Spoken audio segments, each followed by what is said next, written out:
শ্রাবণ মাসের ১ম সোমবারটা আমার কেমন কাটলো? আর এই শ্রাবণ মাসের ১ম সোমবারে কিন্তু আমাদের সিঁড়িঘরে চাল দেওয়া হলো। চলো সমস্ত কিছু তোমাদের সাথে শেয়ার করি। Hello everyone, good morning. কেমন আছো তোমরা সবাই? আশা করি তোমরা সবাই অনেক ভালো আছো। আমিও ভালো আছি। তো শ্রাবণ মাসে আজকে হচ্ছে ১ম সোমবার। তো আজকে যেহেতু বাড়িতে সিঁড়িঘরে চাল দেওয়া হবে, তো সকালে উঠে পড়েছি। আর এত সকালে উঠি না তো কেমন যেন লাগছিল। ব্রাশ হাতে নিয়ে ফট করে মনে পড়ে যে আজকে তো আমার উপাস আছে। আজকে তো আমি ব্রাশ করতে পারবো না।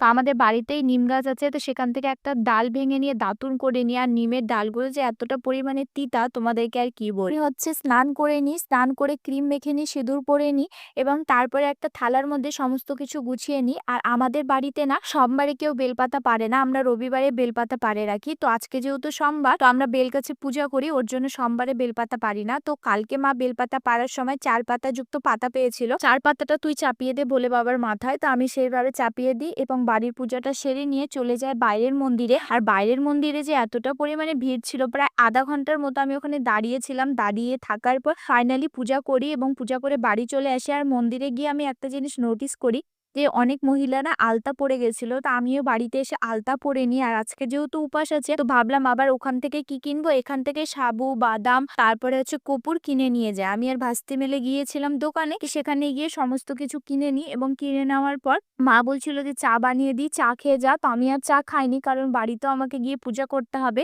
আর মা ১-২টো আম দিয়ে দিয়েছিল যে আজকে যেহেতু সোমবার উপাস করবি, তো এই আমগুলো নিয়ে যা। তারপরে বাড়িতে এসে কাপড়টা ছেড়ে নিই, ছেড়ে নেওয়ার পর আমি হচ্ছে পূজা করে নিই। আর শিব ঠাকুরের লিঙ্গে বা শিব ঠাকুরকে গোলাপ ফুল চাপানোটা খুবই ভালো। তো আমার গাছে আজকে গোলাপ ফুল ফুটেছিল, তো আমি সেই ফুলটা পেড়ে নিই এবং পেড়ে নেওয়ার পর ভালো করে সমস্ত কিছু দিয়ে পূজাটা করে নিই। এখন তো সেরকম ভাবে পূজা করতে পারি না। আর সেই দিন না এতটা পরিমাণে বৃষ্টি পড়ছিল, তোমাদেরকে আর কি বলবো। আজকে যেহেতু সিঁড়িঘরে চাল লাগানো হবে, তো যার জন্য আমি সকাল সকাল সমস্ত কিছু করে নিচ্ছি, যে মিস্ত্রি আসার আগে আমার যেগুলো কাজ থাকে সেগুলো যাতে আমি ছাদে কমপ্লিট করে নিই। সেই মধ্যে আমি এসে পূজাটা সেরে নিয়েছিলাম এবং পূজাটা সেরে নেওয়ার পর না সত্যি বলছি, সেই জায়গাটা এত সুন্দর লাগছিল আমার কাছে দেখতে, তোমাদেরকে আর কি বলবো। আর যেহেতু উপাস করেছি, তো অল্প একটু বাদাম ভেজে নিয়েছিলাম, এর সাথে সাথে সকালে চা বানিয়েছিলাম, তো এটাই আমি সকালে খেয়েছিলাম।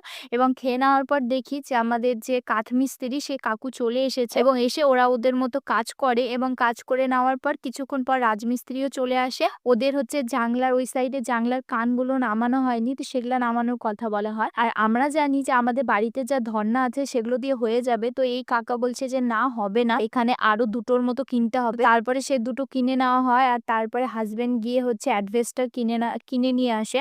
আমরা সিঁড়িঘরে না অ্যাডভেস্টার দিয়েছি, কারণ হচ্ছে টিন দিলাম না। এই কারণে প্রথমত যে কারণটা সেটা হচ্ছে টিন দিলে সিঁড়িঘরে